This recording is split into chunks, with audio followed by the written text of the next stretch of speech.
De tudo um pouco. Oferecimento Passo Certo.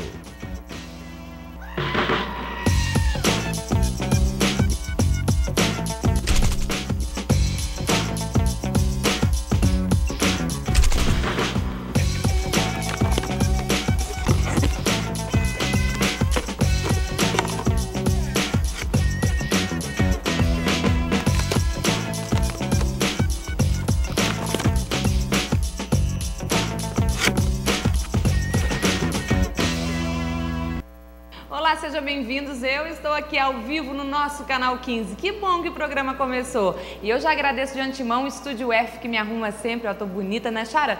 Beijo, querida, obrigada. Fabinho, toda a turma lá, Jefferson, Maiara. Se eu esquecer de alguém, chego lá, ó, eles pegam minha orelha. Então tem a Alessandra, tem a Patrícia também, tem lá... É uma turma grande, a Érica, e o pessoal tá prontinho para te receber no Estúdio F, tá? Sai de lá muito bonito, muito bem arrumado. Eu estou hoje bonitérrima de amarelo, olha só. Carola, obrigada, querida. Carola me vestindo dos meninos, me mostrando, viu só que charme que eu estou de amarelo? Carola tem uma visão para poder ser um luxo, segundo ela, né?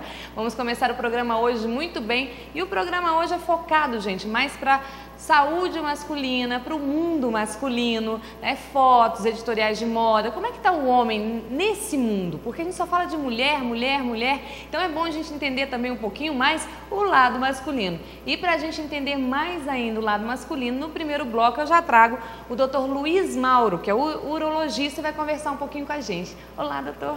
Prazer, tudo bom? Seja bem-vindo. Fique à vontade. Fica daqui que eu vou ficar daí, porque aí o senhor fica melhor. Eu vou ficar aqui elegantemente sentada aqui do lado do senhor. Tudo bom com o senhor? Seja bem-vindo. Tudo bem. Doutor Luiz Mauro, a gente estava falando de saúde masculina. Os homens se cuidam tanto igual as mulheres? Não, infelizmente não, né? O homem, acho que pela postura de estar sempre provendo a casa, provendo a si mesmo e provendo aos outros, ele tem uma tendência de se achar infalível, né? Aquele que nunca ele vai falhar. Então ele não procura o médico, ele não procura ninguém para ajudar, ele acha que ele vai resolver tudo sozinho. E infelizmente, por causa dessa insistência em não procurar médico, em achar que ele nunca vai ficar doente, que sempre vai acontecer com os outros e nunca com ele, ele acaba se prejudicando porque não procura o serviço de saúde. A mulher também, ela é muito preocupada até por uma questão estética, em alimentação, em cuidar do corpo e fazer mais exercício. O senhor acha que essa alimentação hoje, que a gente sabe que ao longo dos anos vai mudando a alimentação, né? A gente comia coisas mais saudáveis. Eu lembro que minha mãe tinha aquela coisa da verdura, da salada. Hoje a gente come muito enlatado, come muita fritura. Afeta também a saúde masculina? Olha, com certeza. Assim, na realidade, a gente deveria pensar sempre assim, a saúde, tanto do homem quanto da mulher, a gente precisa ter cuidados assim, com a alimentação, com exames periódicos, enfim, que você procure se precaver de alguns problemas que possam existir. Por exemplo, se você tem uma alimentação mais, por exemplo, dividida entre carboidrato, verdura e proteína, você vai ter provavelmente um equilíbrio melhor ao longo da vida. Mas, falando em saúde do homem, que acho que é o programa, nós estamos focados nisso, a gente deveria pensar assim, que o homem também tem, igual a mulher tem lá, ele tem que fazer o exame de mama, para câncer de mama, exame periódico de colo de útero, etc. Parece que causa aquela comoção em alguns homens, aquela coisa de, nossa, isso eu não vou fazer, meus amigos vão tirar sarro. Não é que só parece, não. Infelizmente, a gente tem ainda muito preconceito, muita dificuldade em trazer o homem para fazer esse tipo de exame. Mas a gente fala muito desse exame da próstata, mas na realidade não é só ele, né? Então, o da próstata, o que a gente deve fazer? Deve procurar um urologista, fazer o exame de sangue, que é o PSA, fazer exame local, o toque retal, para você ver se tentar o diagnóstico, né, o mais rápido possível de um câncer de próstata, que se você fizer o diagnóstico precocemente, você tem uma chance de cura muito grande. Mas a gente fica focado com a questão do câncer de próstata e pensando como se fosse só a próstata, né? O homem tem outras coisas que nós precisamos olhar. Por exemplo, uma outra discussão que está muito em voga hoje é a gente discutir a reposição hormonal masculina, né? Que o homem tem andropausa, a mulher menopausa, mas o homem também sofre, né? O homem também sofre, só que de uma maneira um pouco diferente, né? Esse termo andropausa, em analogia à menopausa feminina, não é muito correto. Apesar de ter caído no uso popular, mas ele não é muito correto. A gente chama isso deficiência androgênica do envelhecimento masculino. A sigla chama-se DAEM, né? Por que essa diferença por que não é uma andropausa mesmo como a feminina? Pelo seguinte, a mulher, em torno dos 48 a 52 anos de idade, há uma queda brusca, uma parada brusca da produção do hormônio feminino. E com isso vem todos os sintomas da menopausa. No homem não acontece dessa forma. Não há uma parada brusca, né, repentina da produção do hormônio. O que ocorre com o homem? Vamos colocar em torno de 50 anos para ficar mais fácil. Em torno de 50 anos ocorre a diminuição da produção da testosterona, que é o hormônio masculino, mais ou menos 1% ao ano. Então você vê que a queda é gradativa, ela vai ao longo do tempo, ela vai caindo devagarzinho. E os sintomas não aparecem de uma forma rápida em função dessa queda lenta.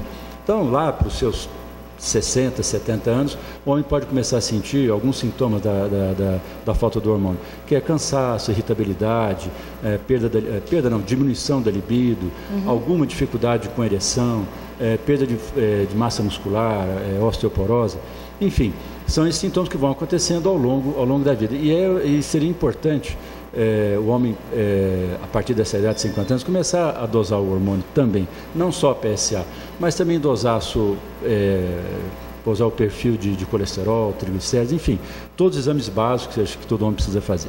E aí você falou da libido, né, que vai perdendo libido e tal.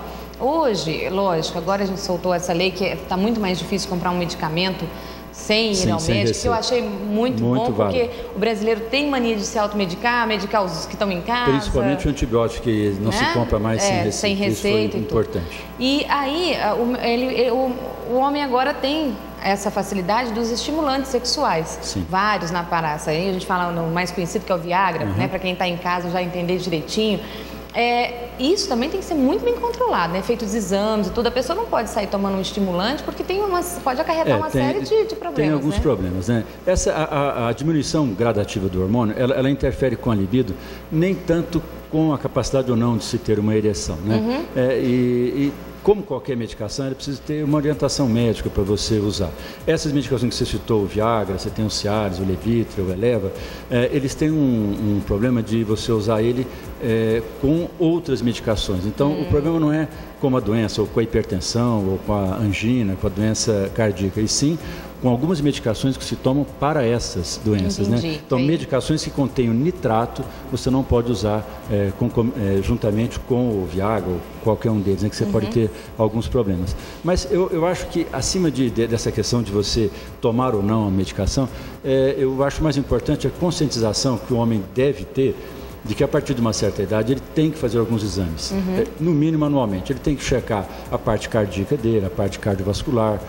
Quando eu digo de dosar colesterol, triglicéridos, para que você tenha uma ideia de como é que anda as suas artérias, se está havendo depósito de gordura ou não, para você melhorar o seu exercício físico, né, sair do sedentarismo. Enfim, é uma fase da vida, e daí para frente você deve fazer isso sempre, em que você deve se cuidar mais. E o homem, infelizmente, tem essa dificuldade enorme de aceitar ajuda, de aceitar que ele também é carente, né? Que ele também precisa, né? Que ele também precisa dos outros, precisa de ser olhado também. É o provedor, né? Isso, como eu disse no início, né? Ele é o provedor. Então, ele se coloca numa posição em que ele é responsável por tudo. Pela família, pelo sustento. Isso, no trabalho dele, ele tem que resolver todas as coisas, né? E com isso ele acaba esquecendo de si mesmo. Né? Esse é o problema. O senhor é urologista.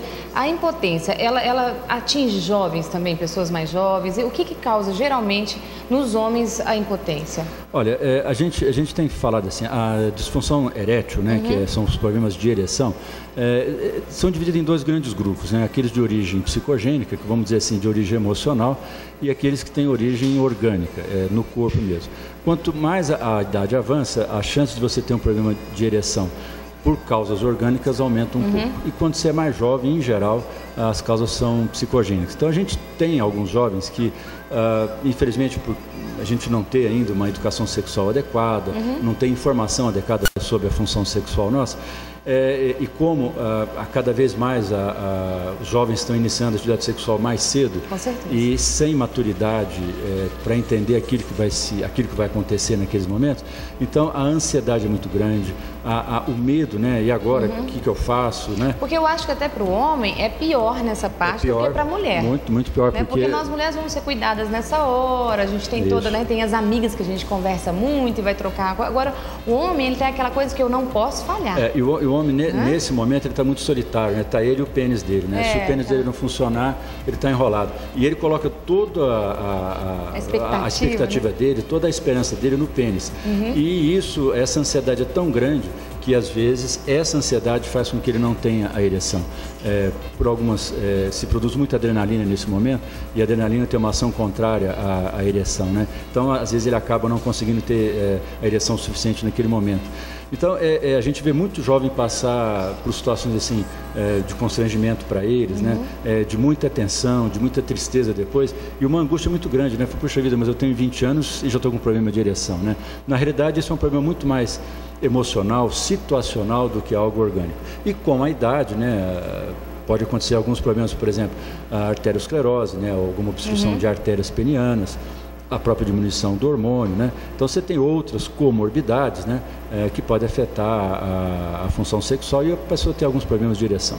O bom, então, é que os homens que estão em casa, estão assistindo agora o nosso De Tudo Um Pouco, né? Sempre tem a reprise e tudo, é que procurem mesmo. Eu acho que tem que fazer mais ou menos, a gente sempre tem que fazer, acho que um check-up, pelo menos um check-up leve, tudo, uma vez por ano. Pelo menos uma vez por ano a gente procurar um clínico geral, cardiologista, urologista. Porque às vezes a gente está falando aqui de triglicéridos e tudo, a pessoa pensa assim, mas eu tô com 25 anos, eu não tenho isso. Vai ver, tá com triglicéridos alto, colesterol alto, não tem muito essa coisa da idade. Às vezes é o que consome, é a falta de exercício, é a propensão genética, tem tudo isso, não é? Nós temos que pensar assim, que o homem, é uma ideia que o homem tem muito, parece que o homem é automático, né? Ele funciona, se é para ter relação ele tem, se é para trabalhar ele tem, parece que ele não vai pensando... Na hora de comer, come, vai dormir, dorme. Parece que ele não pensa muito, ou não tem essa ideia de que ele precisa parar para pensar nele também. Que ele também precisa de cuidado e muito cuidado. É verdade. Doutor Luiz Mauro, muito obrigado. Deixa um contato quem estiver em casa, de repente, fala assim, eu me vi num problema, gostei do doutor Luiz Mauro. Vamos procurar. Pode passar o consultório do senhor? Eu que agradeço a oportunidade, sempre que possível. O consultório é na rua Marques Povo, 88. O telefone é 3236-8837. 3236-8837. Aí Marques Povo fica ali no Martins. No comecinho do Martins, ali, perto da Raulino Cota Pacheco. Obrigada, doutor Luiz Mauro. Olha, o programa está sempre aberto, viu? Obrigado, estou à disposição. A gente vai para um rápido intervalo comercial. É rapidinho mesmo, já volto.